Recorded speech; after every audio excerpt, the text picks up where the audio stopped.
ആലപ്പുഴയിൽ നിന്ന് തന്നെയാണ് വരുന്നത്.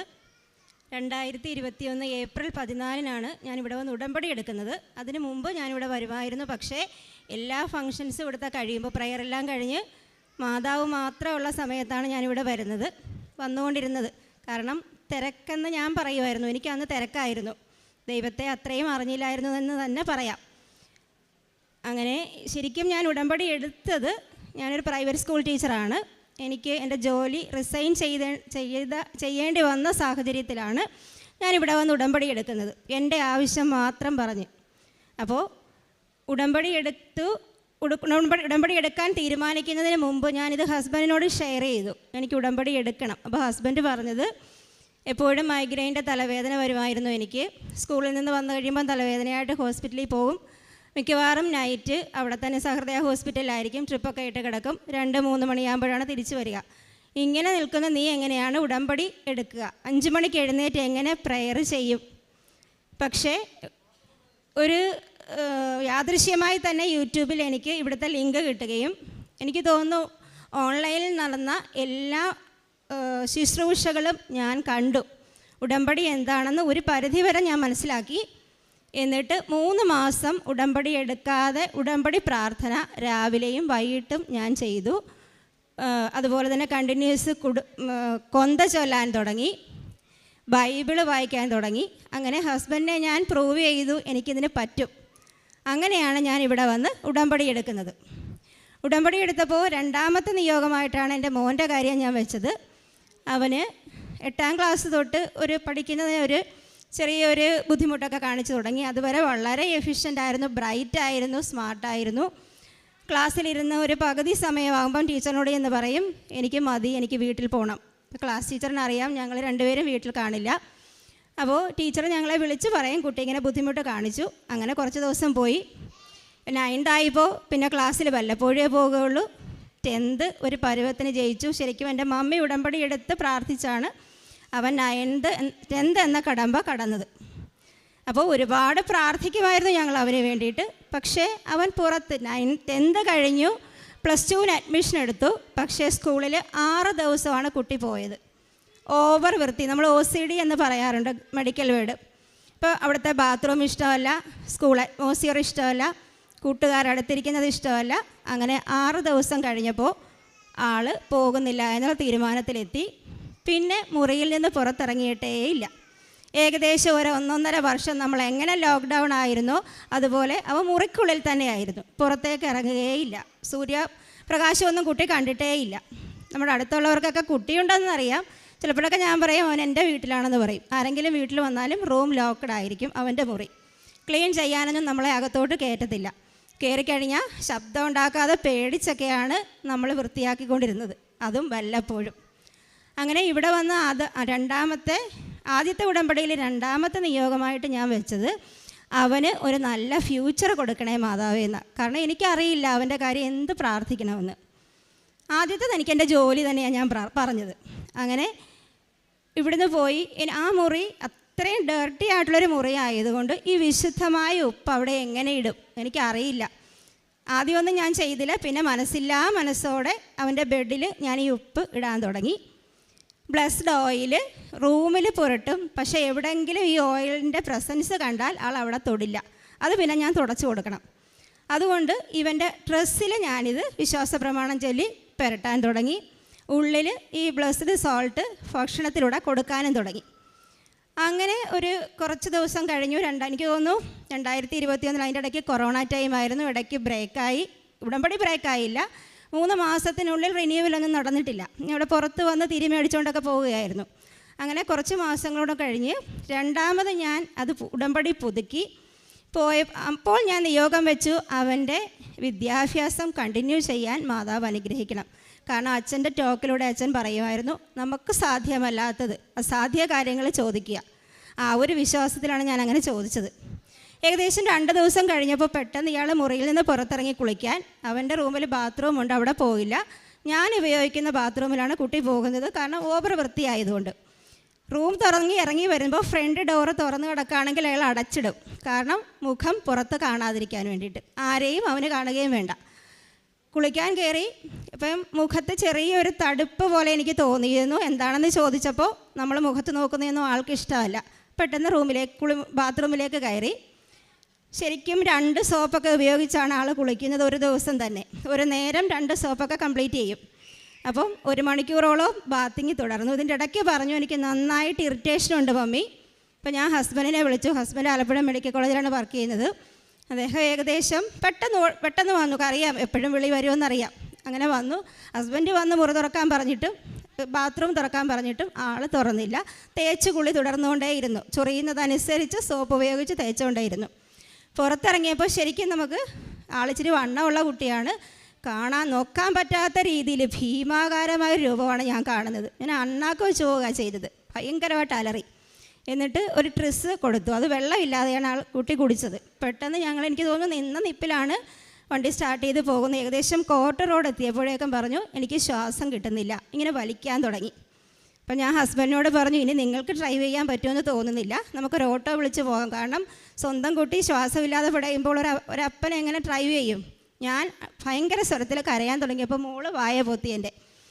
പെട്ടെന്ന് ഉടമ്പടി കാശുരൂപം അത്രയും അന്ന് എനിക്ക് അതുവരെ അതിനോട് അത്ര വലിയ വിശ്വാസം ഉണ്ടായിരുന്നു എന്ന് ചോദിച്ചാൽ ഒരുപക്ഷെ എനിക്ക് അനുഭവം കിട്ടാത്തത് കൊണ്ടില്ലായിരുന്നു. ഉടമ്പടി കാശുരൂപം എടുത്ത് കാറിൻ്റെ സീറ്റിൽ ഇവൻ്റെ കൈ തല എൻ്റെ കയ്യിൽ വെച്ചിരിക്കുക. തലയിൽ വെച്ചു. വിശ്വാസപ്രമാണം ചൊല്ലിയോ എന്ന് ഞാൻ ഓർക്കുന്നില്ല. അതിനുള്ളൊരു മാനസികാവസ്ഥയിലായിരുന്നില്ല ഞാൻ. അതായത് വിത്തിൻ സെക്കൻഡ് കുട്ടി അവൻ പറയുകയാണ്, മമ്മി എൻ്റെ ശ്വാസം മുട്ടൽ മാറി കേട്ടോ, അപ്പോൾ സമാധാനത്തെ വണ്ടി ഓടിച്ചാൽ മതി, പതുക്കെ വണ്ടി ഓടിച്ചാൽ മതി, പേടിക്കണ്ട. ഞാൻ കംപ്ലീറ്റ്ലി ഓക്കെ ആയി. കാഷ്വാലിറ്റിയിലോട്ടൊക്കെ നടന്നാണ് കയറിയത്. പക്ഷേ ഹെഗ്ഡേ സാറ് വന്ന് നോക്കിയിട്ട് പറഞ്ഞത് എല്ലാം ഡൗൺ ആയിരുന്നു, പൾസൊന്നും ഇല്ലായിരുന്നു കുട്ടിക്ക്. അങ്ങനെ എല്ലാ ടെസ്റ്റുകളും നടത്തി ഒരു അസുഖവും അവന് കണ്ടുപിടിക്കാൻ കഴിഞ്ഞില്ല.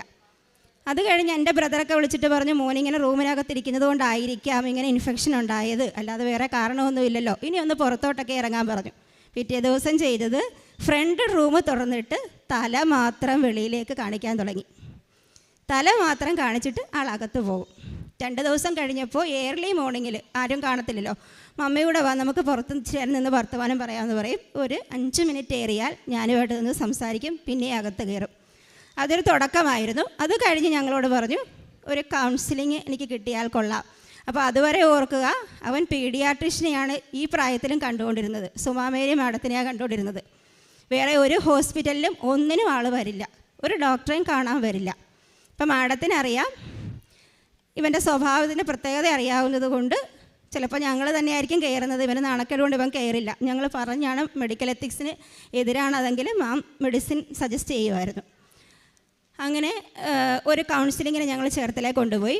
അവിടുന്ന് തിരിച്ച് ഞങ്ങൾക്ക് പ്രതീക്ഷയൊന്നുമില്ല വലുതായിട്ട്. തിരിച്ച് വരുമ്പോൾ കാറിലിരുന്നു കൊണ്ട് അവൻ്റെ മൊബൈലിൽ അവന് ചെയ്ത് തീർക്കാൻ പറ്റുന്ന കാര്യങ്ങളുടെ ഒരു ലിസ്റ്റ് ഔട്ട് ചെയ്തു. അവിടെ +2 കംപ്ലീറ്റ് ചെയ്യുക, ഡ്രൈവിംഗ് ലൈസൻസ് എടുക്കുക, അങ്ങനെ കുറേ കാര്യങ്ങളുണ്ടായിരുന്നു. നെക്സ്റ്റ് ഡേയിൽ തന്നെ നമ്മൾ +2ന് അപ്ലൈ ചെയ്തു. അവൻ +2 കംപ്ലീറ്റ് ചെയ്തു, ഡ്രൈവിംഗ് ലൈസൻസ് എടുത്തു. എനിക്ക് തോന്നുന്നു എൻ്റെ ഹസ്ബൻഡിനേക്കാൾ റെസ്പോൺസിബിളായി മാറി. എല്ലാവരും ചോദിക്കുന്നത് എന്ത് മിറാക്കിളാണിത് സംഭവിച്ചത്, കൃപാസനത്തിൽ ഇത്രയൊക്കെ സംഭവിക്കുമോ, ഞങ്ങളുമൊക്കെ പോകുന്നുണ്ടല്ലോ, ഇത് എന്ത് മിറാക്കിളാണ്. ജീവിച്ചിരിക്കുന്ന ഒരു സാക്ഷിയാണ് ഞാനും എൻ്റെ കുടുംബവും എൻ്റെ മകൻ്റെ കാര്യത്തിൽ. എൻ്റെ ഹസ്ബൻഡ് ഇതിനിടയിൽ ഒരു സർജറി ഉണ്ടായിരുന്നു. ആ സമയത്തൊക്കെ ഇത്രയും റെസ്പോൺസിബിളായിട്ട് അതൊരു ചെറുപ്പക്കാരൻ എന്ന രീതിയിലേക്ക് അവനിപ്പോൾ ആയി. തടി മീശയൊക്കെ വന്നു, ഭയങ്കരമായിട്ട് മാറി. അത്ഭുതമെന്ന് പറഞ്ഞാൽ പോരാ, ആ വാക്കൊന്നും അല്ല അതിന് വേണ്ടത്. അത് മെഡിസിൻ അല്ല അവനെ സുഖപ്പെടുത്തിയത്. ചെറിയൊരു മെഡിസിൻ നമ്മൾ അമൃതയിൽ കൊടുത്തിരുന്നു. അപ്പോൾ അവിടുത്തെ മാഡവും പറഞ്ഞത്, ഇത് നിങ്ങൾ പ്രതീക്ഷിക്കേണ്ട, മരുന്നുകൊണ്ട് പനി മാറുന്നത് പോലെ ഇത് മാറില്ല, പക്ഷേ 2 വീക്സ് വിത്തിൻ 2 വീക്സ് കണ്ട മാറ്റം. ഡോക്ടറും പറയുക, ഫെബിയ എന്തിനാണ് നിങ്ങളിനി കൊണ്ടുവരുന്നത്, അതിൻ്റെ ഒരാവശ്യവും ഇല്ല. അത് ഈ ബ്ലസ്ഡ് വസ്തുക്കൾ കൊണ്ട് മാത്രം സാധിച്ചതാണ്. അസാധ്യ കാര്യങ്ങൾ സാധിച്ചു തന്ന മാതാവ്. അതിലേക്ക് എന്നെ നയിച്ചത് ഇവിടുത്തെ അച്ഛൻ്റെ ടോക്കുകളാണ്. ശരിക്കും നല്ല ക്രിസ്തീയ വിശ്വാസത്തിലുള്ള കുടുംബമാണ് എൻ്റെതും എൻ്റെ ഹസ്ബൻഡിൻ്റെതും. പക്ഷേ അവിടെ നിന്നൊന്നും കിട്ടാത്ത, അല്ലെങ്കിൽ ഒരു കാറ്റഗിസം ക്ലാസ്സിലും കിട്ടാത്ത അറിവുകളാണ് നമുക്ക് ഓരോ ട്യൂസ്ഡേയിലെയും അച്ഛൻ്റെ ടോക്കിലൂടെ എനിക്ക് ലഭിച്ചത്. അർത്ഥം പറഞ്ഞ് കുർബാന കണ്ടത് ഞാൻ ഉടമ്പടി എടുത്തതിന് ശേഷമാണ്. ഇപ്പോൾ ആവശ്യങ്ങൾ ചോദിക്കാതെ കൊന്ത ചൊല്ലാൻ എനിക്ക് പറ്റുന്നതും വചനം കണ്ടിന്യൂസ് ഉരുവിടാൻ പറ്റുന്നതും ഒക്കെ ഉടമ്പടി എടുത്തതിന് ശേഷമാണ് എനിക്ക് വന്ന മാറ്റമാണത്. ദേഷ്യമൊക്കെ ഉണ്ടായിരുന്നു, ഒരുപാട് ദേഷ്യമുള്ള മുൻകോപമൊക്കെ ഉള്ള ആളായിരുന്നു. അത് മാക്സിമം എനിക്ക് മാറിയെന്ന് വേണം പറയാം. ഒരുപാട് ക്ഷമിക്കാൻ പറ്റുന്നു. ഇപ്പോൾ എൻ്റെ മമ്മ എന്നോട് ചോദിക്കുന്നു, എന്തൊരു മാറ്റമായത്, പുണ്യവതിയായോ എന്നൊക്കെ ചോദിക്കുമായിരുന്നു. കാരണം ഞാൻ എപ്പോഴും ദേഷ്യപ്പെടുന്ന ഒരാളായിരുന്നു. അഡ്വൈസൊന്നും എനിക്കിഷ്ടമായിരുന്നില്ല. പിന്നീട് ഞാൻ പറഞ്ഞല്ലോ, എൻ്റെ ജോലി നഷ്ടപ്പെട്ട ഒരു സിറ്റുവേഷൻ എന്ന് പറയുന്നത് എൻ്റെ മോള് കൊറോണയുടെ ടൈമിൽ ഫോൺ എടുത്ത് കളിക്കുമായിരുന്നു. അങ്ങനെ ഞങ്ങൾ പോലും അറിയാതെ ലിങ്ക് ലീക്കായി. അപ്പോൾ ഞാൻ പഠിപ്പിക്കുന്ന ക്ലാസ്സുകളിലൊക്കെ ഔട്ട്സൈഡ് സ്റ്റുഡൻസ് വന്ന് പാട്ട് പാടാനും കമൻ്റ് ഇടാനും ഒക്കെ തുടങ്ങി. അത് കഴിഞ്ഞ് ഒരു ദിവസം രാത്രി 11 മണിയായപ്പോഴേക്കും സ്കൂളിലെ എല്ലാ ഗ്രൂപ്പുകളും ഔട്ട്സൈഡേഴ്സ് ഹാക്ക് ചെയ്തു. ഞങ്ങൾ ടീച്ചേഴ്സ് ആരും അതിനകത്ത് ഇല്ലാണ്ടായി, പ്രിൻസിപ്പൽ ഉൾപ്പെടെ. അപ്പോൾ അങ്ങനെ ഒരു സാഹചര്യത്തിൽ നമുക്ക് തോന്നി, പ്രിൻസിപ്പലിന് മനസ്സിലായി നമ്മൾ വഴി ആയിരിക്കാൻ പോയത്. പക്ഷേ എന്നോട് പറഞ്ഞു, ഇത് ആരോടും പറയണ്ട, നമുക്ക് കുട്ടിയെ പറഞ്ഞ് മനസ്സിലാക്കാം, സിനി ഇത് സൈലൻ്റ് ആക്കി വെച്ചാൽ മതി, നമ്മൾ രണ്ടുപേരും അറിഞ്ഞാൽ മതി. പിന്നെ കമ്പ്യൂട്ടർ പഠിപ്പിക്കുന്ന സാറ് പറഞ്ഞിരുന്നു 3 പേരറിഞ്ഞാൽ മതിയെന്ന്. പക്ഷേ എന്തോ എനിക്കതെൻ്റെ മനസ്സാക്ഷി സമ്മതിച്ചില്ല. ഞാൻ പറഞ്ഞു, ടീച്ചറെ, സിസ്റ്ററായിരുന്നു ഒരു സിസ്റ്ററായിരുന്നു അത്, സിസ്റ്റർ പ്രേമ. ഞാൻ പറഞ്ഞു, ഇല്ല, ഞാൻ അതിൻ്റെ റെസ്പോൺസിബിലിറ്റി ഏറ്റെടുത്തിട്ട് ഞാൻ റിസൈൻ ചെയ്യുവാണെന്ന് പറഞ്ഞു. 10th പഠിപ്പിച്ചുകൊണ്ടിരുന്ന സാഹചര്യമായിരുന്നു അന്ന്. പേരൻസൊക്കെ വിളിച്ചിട്ട് പറഞ്ഞു, ഓൺലൈൻ ക്ലാസ്സെങ്കിലും എടുത്ത് തരൂ. ഞാൻ പറഞ്ഞു, ഇല്ല, ഇനി എനിക്ക് അതിനുള്ള ഒരു യോഗ്യത ഉണ്ടെന്ന് ഞാൻ വിശ്വസിക്കുന്നില്ല, അതുകൊണ്ട് ഞാൻ റിസൈൻ ചെയ്യുവാണെന്ന്. അതൊരു എടുത്തുചാട്ടമായിപ്പോയെന്ന് പിന്നെ എനിക്ക് തോന്നിയത്. പിന്നീട് അങ്ങോട്ട് ആപ്ലിക്കേഷൻ കൊടുത്ത ഒരു സ്ഥലത്തും എന്നെ അംഗീകരിച്ചില്ല. ഇൻ്റർവ്യൂ കഴിയും, ഓക്കെ പറയും, നല്ല ടീച്ചറായിരുന്നെങ്കിൽ പിന്നെ എന്തിനാണ് നിങ്ങളെ വിട്ടത് എന്നൊരു ചോദ്യം വരും. അതോടെ ഞാൻ അവിടെ നിന്ന് എഴുന്നേറ്റ് പോകും. അങ്ങനെ 3ാമത് ഉടമ്പടി പുതുക്കുന്ന സമയത്ത് ഞാൻ മാതാവിനോട് പറഞ്ഞു, മാതാവേ, ഇനി എനിക്ക് ജോലിയൊന്നും വേണ്ട, പ്രൈവറ്റ് ജോബ് ആയിരുന്നെങ്കിലും അതെൻ്റെ ഒരു അഭിമാനമായിരുന്നു. അപ്പോൾ എനിക്ക് ഭയങ്കര സങ്കടമാണ് അത് പോയത്. ഒരു സങ്കടത്തോടെ അവിടെ നിന്ന് ഇറങ്ങേണ്ടി വന്നല്ലോ, ഇനി ഒരിക്കലും കയറാൻ പറ്റില്ലല്ലോ എന്നൊക്കെ വിചാരിച്ചിട്ട്.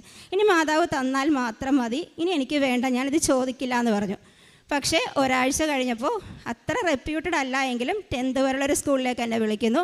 അവിടെ ഇൻ്റർവ്യൂ ഇല്ലാതെ ഞാൻ 3 മാസം ജോലി ചെയ്തു. 3 മാസം കഴിഞ്ഞപ്പോൾ അതിനപ്പുറത്തുള്ള മറ്റൊരു സ്കൂളിൽ നിന്ന് വിളിക്കുന്നു. അവിടെ നിന്നാണ് ഞാൻ വാല്യുവേഷൻ ക്യാമ്പിലൊക്കെ പോകുന്നത്. ഇതൊക്കെ കഴിഞ്ഞിട്ട് ഇപ്പോൾ റെപ്യൂട്ടഡ് ആയിട്ടുള്ളൊരു സ്ഥാപനത്തിൽ തന്നെ വിളിച്ചു. അവിടെയും ഭയങ്കര അത്ഭുതം. നമ്മൾ കവിവാക്ക് കടമെടുത്ത് പറഞ്ഞാൽ ഒരു പൂ ചോദിച്ചാൽ ഒരു പൂക്കാലം തന്നെ തരുമെന്ന് പറയാം. കാരണം ഞാൻ +2 ഞാൻ സബ്സ്റ്റിറ്റ്യൂഷൻ പോലും ക്ലാസ്സിൽ കയറിയിട്ടില്ല. +2 ക്ലാസ്സിലേക്ക് അപ്പോൾ ഞാൻ ഇൻ്റർവ്യൂവിന് ചെല്ലുമ്പോൾ, ഞാൻ റെസ്യൂമേ അവിടെ കൊടുത്തിട്ടില്ല, ചെല്ലുമ്പോൾ എന്നോട് പറയുന്നത്, മാഡം ഓൾറെഡി ഇവിടെ ഇൻ്റർവ്യൂ കഴിഞ്ഞു എന്ന് പറഞ്ഞു, പക്ഷേ ഞാൻ നിങ്ങളെ നോക്കിയിരിക്കുമായിരുന്നെന്ന്. പക്ഷേ ഞാൻ അവിടെ ആപ്ലിക്കേഷൻ കൊടുത്തിട്ടില്ല, എന്നെ എങ്ങനെ നോക്കിയിരിക്കാൻ അവിടെ ഞാൻ ഇൻ്റർവ്യൂവിന് കയറുമ്പോൾ ബ്ലസ്ഡ് സോൾട്ട് പതുക്കെ അവിടെ ഇട്ടിട്ടുണ്ടായിരുന്നു. ആരും ചവിട്ടാത്തൊരു ഭാഗം നോക്കിയാണ് ഞാൻ ഇട്ടത്. എന്നാലും ക്യാമറയൊക്കെ ഉള്ളതുകൊണ്ട് എനിക്ക് പേടിയായിരുന്നു, നമ്മളിനി എന്തെങ്കിലും ഇടുന്നത് ആരെങ്കിലും കണ്ടോ. ടീച്ചറിനെ ഞങ്ങൾ നോക്കിയിരിക്കുമായിരുന്നെന്ന്. എന്നിട്ട് കാര്യങ്ങളെല്ലാം പറഞ്ഞു. ഇൻ്റർവ്യൂ ആയിട്ടൊന്നുമില്ല, ഞാൻ ബയോഡാറ്റ കാണിക്കുന്നില്ല, അതൊന്നും എൻ്റെ കയ്യിലില്ല. പെട്ടെന്ന് ഞാൻ വർക്ക് ചെയ്ത സ്കൂളിൽ നിന്ന് ഓടിപ്പോവുക അവിടെ ചെയ്തത്. എന്നിട്ട് ഹയർ സെക്കൻഡറിയിലെ കാര്യമാണ് പറയുന്നത്. ഞാൻ പറഞ്ഞു, ടീച്ചറെ സോറി, ഞാൻ ഹയർ സെക്കൻഡറിയിൽ ഇതുവരെ പഠിപ്പിച്ചിട്ടില്ല, എനിക്ക് പറ്റില്ല.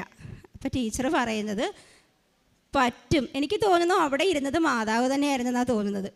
എനിക്ക് 10ാം ക്ലാസ് തന്നെ തിരിച്ചു കിട്ടണമെന്ന് പറഞ്ഞപ്പോൾ ഹയർ സെക്കൻഡറിയിൽ ഇതുവരെ ഈ 13 വർഷവും ഞാൻ ഹയർ സെക്കൻഡറിയിൽ സബ്സ്റ്റിറ്റ്യൂഷൻ പോലും കയറിയിട്ടില്ല. അവിടെയാണ് എനിക്കിപ്പോൾ ചാർജ് തന്നിരിക്കുന്നത്. ഭയങ്കര അനുഗ്രഹമാണ് എനിക്ക് കിട്ടിയത്. അത് മാത്രമല്ല, ആത്മീയമായിട്ട് എനിക്ക് ഒത്തിരി മാറ്റം ഉണ്ടായെന്ന് വേണം പറയാൻ. ജീവിച്ചിരിക്കുന്ന സാക്ഷിയായിരിക്കും. എനിക്ക് തോന്നുന്നു എനിക്ക് ആരോഗ്യമുള്ളിടത്തോളം ഉടമ്പടിയിൽ തന്നെ നിലനിൽക്കണമെന്നാണ് എൻ്റെ ആഗ്രഹം. ഈശോയ്ക്കും തിരുക്കുമാരനും 1000 നന്ദി പറഞ്ഞുകൊണ്ട് നിർത്തുന്നു. Hello, Ave Maria. എൻ്റെ പേര് സുജ. വയനാട്ടിലെ നടവൽ എന്ന സ്ഥലത്ത് നിന്ന് വരുന്നു. 2019 ഡിസംബർ മാസം 14-ാം തീയതിയാണ് ഞാൻ ഇവിടെ വന്ന് ഉടമ്പടി എടുക്കുന്നത്. അതിനുള്ള കാരണം എന്താണെന്ന് വെച്ചാൽ, എൻ്റെ അമ്മയ്ക്ക് ശക്തമായ ശ്വാസമുട്ടലും ചുമയും തീരെ വയ്യാതായപ്പോൾ ഞങ്ങൾ ഹോസ്പിറ്റലിൽ കൊണ്ടുപോയപ്പോൾ ഡോക്ടർമാർ വിധി എഴുതി അമ്മയ്ക്ക് ശ്വാസകോശത്തിൽ ക്യാൻസറാണെന്ന്. ഈ രോഗം അമ്മ കുറേ കാലമായി അനുഭവിക്കുന്നു. മരുന്ന് വാങ്ങും, ഇഞ്ചക്ഷൻ എടുക്കും, രോഗം കുറച്ച് ദിവസം ഭേദമാകും, വീണ്ടും ഇങ്ങനെ അനുഭവിച്ചുകൊണ്ടിരുന്നു. അവസാനം ഡോക്ടർമാർ മെഡിക്കൽ കോളേജിലേക്ക് റെഫർ ചെയ്യും. അവിടെ ചെന്നപ്പോൾ ടെസ്റ്റുകളൊന്നും നടത്താൻ തന്നെ, ബയോപ്സിയൊക്കെ ചെയ്യണമെങ്കിൽ അമ്മയ്ക്ക് അതിനുള്ള ആരോഗ്യമില്ല. ഓക്സിജൻ്റെ അളവ് തീരെ കുറവായിരുന്നു. അതുകൊണ്ട് ടെസ്റ്റുകൾ നടത്താനൊന്നും കഴിയില്ല. പക്ഷേ ഇവർക്ക് രോഗം മൂർച്ഛിച്ചതായതുകൊണ്ട് നിങ്ങൾ തിരികെ ഇവിടെ ഇനി ചികിത്സിക്കാനൊന്നും കഴിവില്ല, വീട്ടിലേക്ക് കൊണ്ടുപോയിക്കുള്ളൂ, ഓക്സിജൻ സിലിണ്ടറിൻ്റെ സഹായത്തോടു കൂടി മാത്രമേ. മെഡിക്കൽ കോളേജിൽ ഒരാഴ്ച കിടന്നിരുന്നു. അപ്പോൾ എല്ലാ സമയത്തും ഓക്സിജൻ അമ്മയ്ക്ക് വെച്ച് കൊടുത്തുകൊണ്ടേയിരുന്നു. അപ്പോൾ ഓക്സിജൻ സിലിണ്ടർ വീട്ടിൽ സെറ്റ് ചെയ്യുകയാണെങ്കിൽ നിങ്ങൾക്ക് കൊണ്ടുപോകാം എന്ന് പറഞ്ഞ് ഡോക്ടർമാർ ഞങ്ങളെ വിട്ടു. അപ്പോൾ ആംബുലൻസ് അവർ തന്നെയാണ് റെഡിയാക്കിയത്. ഓക്സിജൻ സിലിണ്ടർ സൗകര്യമുള്ള ആംബുലൻസിൽ മാത്രമേ കൊണ്ടുപോകാവൂ എന്ന് പറഞ്ഞ് അങ്ങനെ വയനാട്ടിലേക്ക് കൊണ്ടുപോകാൻ കഴിയില്ലാത്തതുകൊണ്ട് മലപ്പുറത്ത് അനുജത്തിയുടെ വീട്ടിലേക്ക് അമ്മയെ കൊണ്ടുപോകുന്നു. അത് 2019 നവംബർ മാസത്തിലായിരുന്നു ഇത് സംഭവിക്കുന്നത്. അത് കഴിഞ്ഞിട്ട് ഒരു മുസ്ലിം സഹോദരൻ മൂലം ഞാൻ എൻ്റെ ഹസ്ബൻഡ് കൃപാസനത്തെക്കുറിച്ച് അറിയുകയും അദ്ദേഹം അമ്മ എന്നോട് പറയുകയും ചെയ്തു, നീ പോയി ഉടമ്പടി എടുക്ക്, ദൈവം എന്തായാലും അത്ഭുതം പ്രവർത്തിക്കാതിരിക്കില്ല എന്ന്. അങ്ങനെ എനിക്ക് കൃപാസനത്തെക്കുറിച്ച് ഒന്നും അറിയില്ലായിരുന്നു. ഞാൻ യൂട്യൂബിൽ ജസ്റ്റ് ഒന്ന് സ്ഥലവും ലൊക്കേഷനും സെർച്ച് ചെയ്തു, അതിനകത്ത് പ്രാർത്ഥനയൊന്ന് കേട്ടു. അടുത്ത ദിവസം ഞാൻ ബസ് ബുക്ക് ചെയ്യുന്നു. ഞാൻ വയനാട്ടിൽ നിന്ന്, ഹസ്ബൻഡ് മലപ്പുറത്താണ് വർക്ക് ചെയ്യുന്നത്, വയനാട്ടിൽ നിന്ന് ഞാൻ ഒറ്റയ്ക്ക് ഇവിടെ വരുന്നു. എനിക്ക് കൃത്യമായിട്ട് ബസ്സും കിട്ടി, കൃത്യമായിട്ട് എന്നെ ഇവിടെ കൊണ്ട് ഇറക്കുകയും ചെയ്തു. അന്ന് വന്നപ്പോൾ അവിടെ ഇരുന്ന് ആൾ പറഞ്ഞു ഇന്ന് ഉടമ്പടി എടുക്കാൻ കഴിയില്ല എന്ന്. പക്ഷേ എനിക്ക് നല്ല ഉറപ്പുണ്ടായിരുന്നു ഞാൻ ഉടമ്പടി എടുക്കുമെന്ന്. അങ്ങനെ അന്ന് ഉടമ്പടി എടുക്കാൻ കുറച്ച് പേരെ ദൂരെ നിന്ന് വന്നവർക്കൊക്കെ ഉടമ്പടി എടുക്കാൻ സഹായിച്ചു. അങ്ങനെ ഞാൻ 6 നിയോഗങ്ങൾ വെച്ച് ഉടമ്പടി എടുത്തു. ഉടമ്പടിയൊക്കെ എടുത്ത് ഞാൻ വീട്ടിലേക്ക് പോയി അമ്മയ്ക്ക് വെഞ്ചരിച്ച എണ്ണയൊക്കെ കൊണ്ട് പ്രാർത്ഥിച്ച് ഉടമ്പടി തൈലം കൊണ്ട് പ്രാർത്ഥിച്ച് അമ്മയുടെ നെഞ്ചിലൊക്കെയാണല്ലോ വിഷം, അവിടെയൊക്കെ അങ്ങ് തിരുമ്മി. അത് കഴിഞ്ഞ് അമ്മ ഒന്ന് കുളിച്ചപ്പോൾ തന്നെ അമ്മയുടെ മുഖത്ത് പെട്ടെന്നൊരു പ്രസാദം വന്ന പോലെ എനിക്ക് ഫീൽ ചെയ്തു. അതെല്ലാവരും പറയുകയും ചെയ്തു. അത് കഴിഞ്ഞ് കുറച്ച് ദിവസം കഴിഞ്ഞ് ഞാൻ വയനാട്ടിലേക്ക് പോയി. അമ്മ അവിടെ തന്നെയാണ് താമസിക്കുന്നത്. ഒരുപാട് എല്ലാവരും പറയുന്നു അമ്മയ്ക്ക് ഈ രോഗമൊന്നുമില്ല, ഇങ്ങനെ രോഗമുള്ള ആൾ, അമ്മയ്ക്ക് ഡോക്ടർമാർക്ക് തെറ്റിയതായിരിക്കും, ഈ രോഗമുള്ള ആൾ ഒരിക്കലും ഇങ്ങനെയൊന്നും. അമ്മ നന്നായിട്ട് സംസാരിക്കാൻ തുടങ്ങി, ആരെ കണ്ടാലും ഒത്തിരി സംസാരിക്കും, വളരെ ഫ്രഷായി അമ്മ. ഇപ്പോൾ 1 വർഷം കഴിഞ്ഞു, നല്ല ഒരിക്കൽ പോലും വീട്ടിൽ പോയിട്ട് അമ്മയ്ക്ക് ഓക്സിജൻ സിലിണ്ടർ വയ്ക്കാൻ വേണ്ടി വന്നില്ല എന്ന് മാത്രമല്ല, കുറച്ച് ദിവസം കഴിഞ്ഞപ്പോൾ അവർ പറഞ്ഞു നിങ്ങളിത് ഉപയോഗിക്കാത്തതുകൊണ്ട് ഞങ്ങളിത് കൊണ്ടുപോവുകയാണെന്ന് പറഞ്ഞു. ഒരിക്കലും അമ്മയ്ക്ക് ഉപയോഗിക്കേണ്ടി വന്നിട്ടേ ഇല്ല. അപ്പോൾ അമ്മ അത് 2 ആഴ്ച കഴിഞ്ഞപ്പോൾ അമ്മ ഇങ്ങനെ സ്വപ്നം കണ്ടു. ഒരു സുന്ദരിയായ ഒരു 12 വയസ്സുള്ള ഒരു മുസ്ലിം കുട്ടിയുടെ ലുക്കായിട്ടാണ് തോന്നിയതെല്ലാം മൂടിക്കെട്ടി വന്ന് അമ്മയുടെ നെഞ്ചിൽ വന്നിരുന്ന് ഇങ്ങനെ തലോടുന്നതായിട്ട് കണ്ടു, സ്വപ്നം കണ്ടു എന്ന് പറഞ്ഞു. അതിനുശേഷം അമ്മയ്ക്ക് ഭയങ്കര മാറ്റങ്ങളായിരുന്നു.